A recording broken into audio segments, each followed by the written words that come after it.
Hola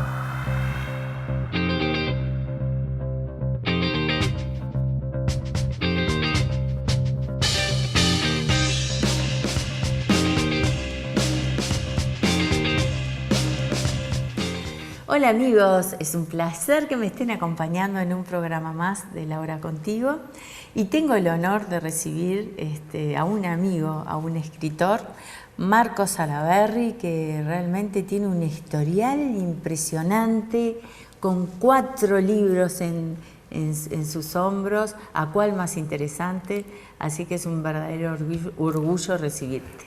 Bueno, Laura, muchas gracias por la invitación. El honor es mío y sobre todo por un tema personal. Hace 30 años que te quería conocer. Te voy a contar esta anécdota. Agosto de 1989. Yo era un bochinchero. Y esa fiesta de la niñez, el Día del Niño, sí. Voy a mencionar el supermercado porque cambió de nombre. En ese momento era el Supermarket. Y organizaba todos los años para el Día del Niño una corre-caminata. Ese año, en agosto del 89, la correcaminata arrancó en el centro de Maldonado y terminó en el campus, dando una vuelta de la cancha, y luego terminaba una fiesta para todos los niños dentro en el estadio cerrado. Y la atracción de ese año era traer a Cacho Bochinche con todo su elenco. Así que yo era uno de esos que estaba en la tribuna, 1989, y todos esperando, entra Cacho Bochinche, todos los bailarines, los chiquilines, y todos dicen, y Laura, ya viene Laura. ¿Dónde está Laura? Faltaste, no estabas. Ay, así que nos quedamos con ganas de conocer a Laura Martínez. Bueno. Así que 30 años después tengo el placer de que me entrevistes. Así que es un gusto. Claro, porque una revancha. Dijiste, mirá que te tengo que decir algo al aire. Y digo, bueno, ahora no sé, te puedo cantar El pajarito amarillo. Gracias, Marco, por ese recuerdo. No, un gusto. Fuiste parte de nuestra infancia. Y te lo digo, esto de los 30 años, porque estás más joven que nosotros. Así que un gusto tenerte acá. Muchísimas gracias. Bueno, fui muy feliz trabajando para niños, de las mejores etapas de mi vida. Es lo bueno de estar en los medios y hacerse popular, y hoy me imagino, estoy seguro que te acercás a algún comercio, en tu vida diaria, y te recuerdan cosas de su niñez. Sos parte de la niñez de tantos uruguayos. Maravilloso, y las madres, las tías, los abuelos, porque trabajamos en familia, por eso estoy agradecida a esta casa, a Canal 11, porque me da este acercamiento, me da la posibilidad de este acercamiento a toda la familia. Y por eso estoy muy feliz acá. Es un ida y vuelta permanente, así que los más chiquitos hasta ahora te ven cuando les das le haces la canción de las buenas noches, así que... bueno, así que vos mirás todo. Seguís siendo parte de la infancia de todos los niños. Fans del 11. Sigo Canal 11. Muchas gracias por tus palabras, pero vamos a arrancar contigo. Otro día me puedes hacer una nota vos a mí. Bueno, vasco, nacionalidad vasca. No, mi bisabuelo, francés. Sí, correcto. Mi bisabuelo, qué interesante cómo a veces uno tiende a pensar que la historia de los inmigrantes se repite o era muy parecida, y cuando yo como escritor que me he especializado, que he puesto toda mi atención en las historias de vida personales, me interesa rescatar esas pequeñas historias. Yo me considero escritor porque hemos tenido muy buenos historiadores, y sobre todo en Maldonado tuvimos 2 historiadoras, 2 mujeres. A veces en la historia uno escudriñando y buscando los orígenes, siempre ve hombres, nuestros pueblos, ciudades fundadas por hombres, y sin embargo fueron 2 mujeres las que recopilaron, organizaron la historia del departamento de Maldonado, y se hizo justicia, era una Fernandina y una Carolina. Florencia Fajardo Terán, la doctora, formada en Derecho, pero sin embargo se apasionó por la historia, fue proverbial como genealogista. Ella hacía los árboles genealógicos de las familias de San Carlos. Y en Maldonado tuvimos a una Fernandina que, si bien nació en Montevideo, luego fue más Fernandina que el más fernandino de nosotros, Maruja Díaz de Guerra, que fue también una historiadora fundamental. Entonces yo me considero escritor porque no quiero faltarle el respeto a esos personajes que realmente trazaron la historia de Maldonado. Pero tú sos carolino. No. Yo nací, técnicamente soy puntasteño porque nací aquí en el Cantegril, de los primeros que nacimos en el sanatorio Cantegril aquí en Roosevelt. Pero mi familia es toda, es una mezcla de puntaesteños, carolinos y fernandinos. Así que bueno, hoy en día Maldonado, San Carlos y Punta mix del Este es una conurbación que ya es prácticamente lo mismo. Maldonado pasa a ser el casco histórico de Punta del Este, la zona turística más moderna, y San Carlos el casco histórico también, que ha conservado muchísimo. Pero me había preguntado sobre el origen del apellido. Y mi bisabuelo era francés, vasco-francés, y es interesante como él vino desde la parte vasca de Francia, en el sur, y a pocos kilómetros de la frontera con España. Él nació en Bayona. Hermoso lugar. Y vinieron dos hermanos, eran dos hermanos. Y es interesante cómo venían, porque uno idealiza las situaciones, pero venían de una situación en Europa de tantas revoluciones que eran cíclicas y la pobreza, y un poco las tierras los expulsaba a buscar nuevos horizontes.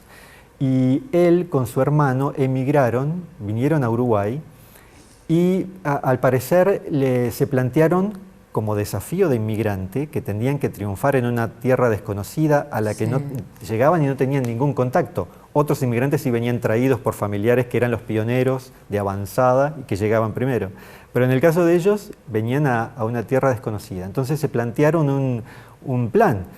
Vamos a ir a distintos lugares de ese país de Uruguay para que si a uno triunfa o le va mejor, puede unirse, a invitar al otro hermano a que mejore económicamente. Qué buena esa idea. Así que uno vino a Colonia, uno de los dos hermanos Salaverry vinieron a Colonia y el otro se vino a Maldonado.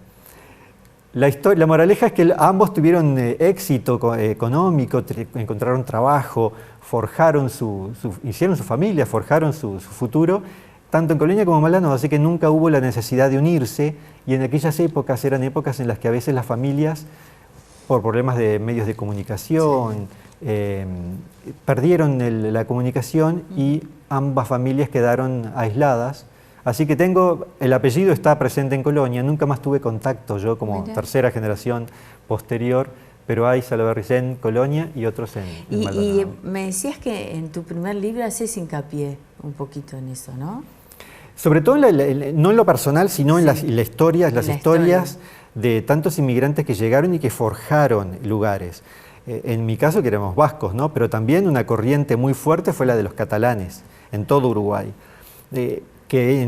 Venían, es una inmigración un poquito posterior, que es cuando se produce la Guerra Civil Española, 1936 al 39, el posterior régimen franquista, que cercena tantas libertades que emigran forzadamente, así que ahí tenemos otro origen, no tanto impulsado por lo económico, sino por la libertad que buscaban. Claro. Entonces, Uruguay recibió sobre todo muchos inmigrantes de esos, y Maldonado y Punta del Este se formaron literalmente con el aporte de muchos de esos inmigrantes. En el caso de Portezuelo, es una historia que el balneario, cuando fallece Lussich y los herederos deciden vender tierras, y también se plantean la posibilidad de formar en ese terreno que tenían en la bahía, en ese pequeño puerto, en ese Portezuelo, y contratan al arquitecto Antonio Bonet, que estaba en Buenos Aires radicado, y él viene a Uruguay y diagrama, hace el plan de una urbanización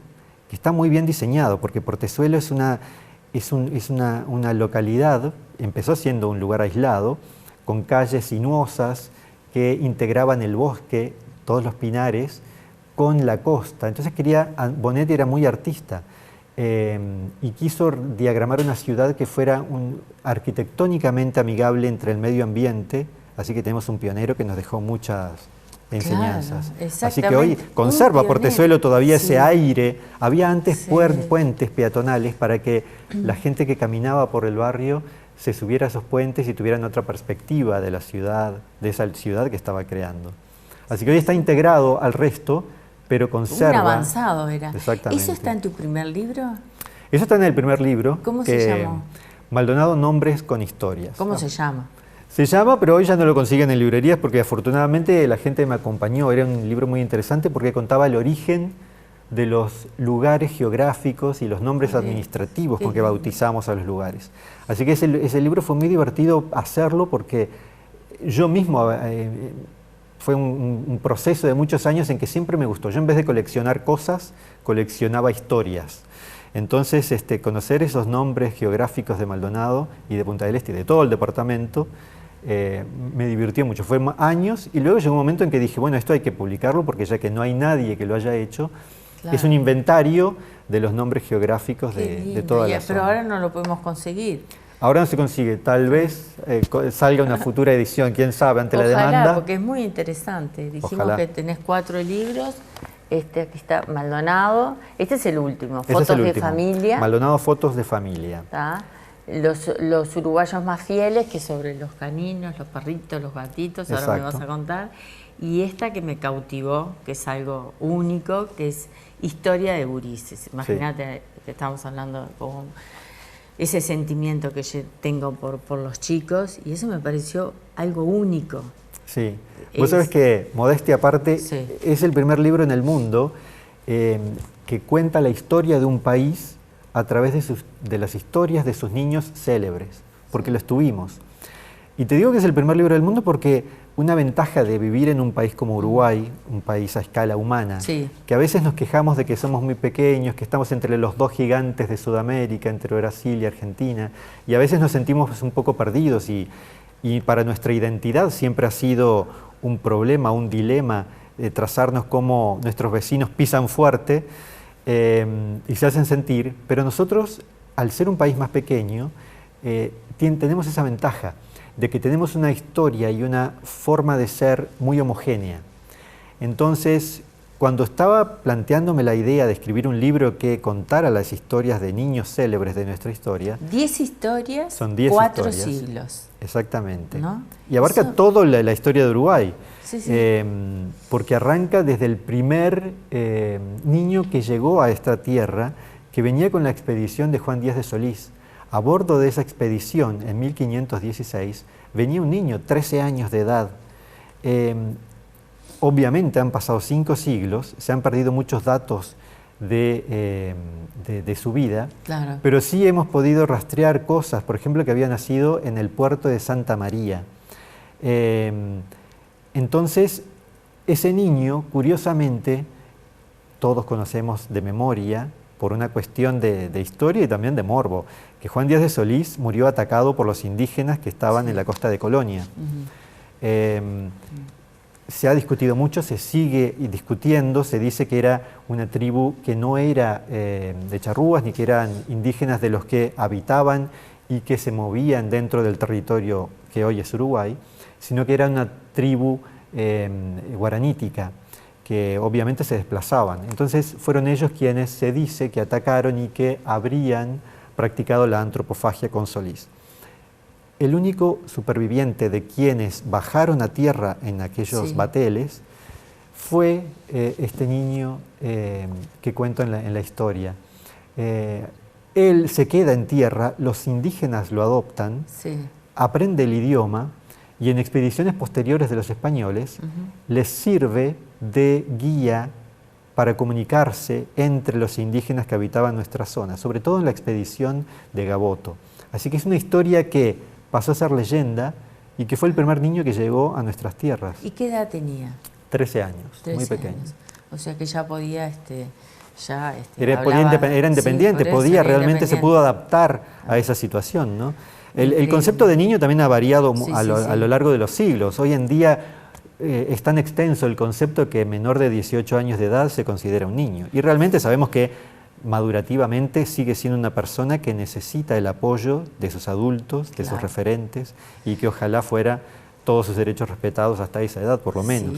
Sí, totalmente. No, realmente esto después nos vas a contar en el próximo bloque, el reencuentro que tuviste con tu maestra. Cierto. Eso es espectacular. Los viajes a los cruceros, eso me encantó porque no sé cómo al azar quedaste en Oceanía, en Nueva Zelanda. ¿Cómo al azar? Aquí no se puede mentir. Yo digo, ¿cómo al azar? Eso es alguna historia que me lo vas a contar ahora en el próximo bloque. Ya volvemos.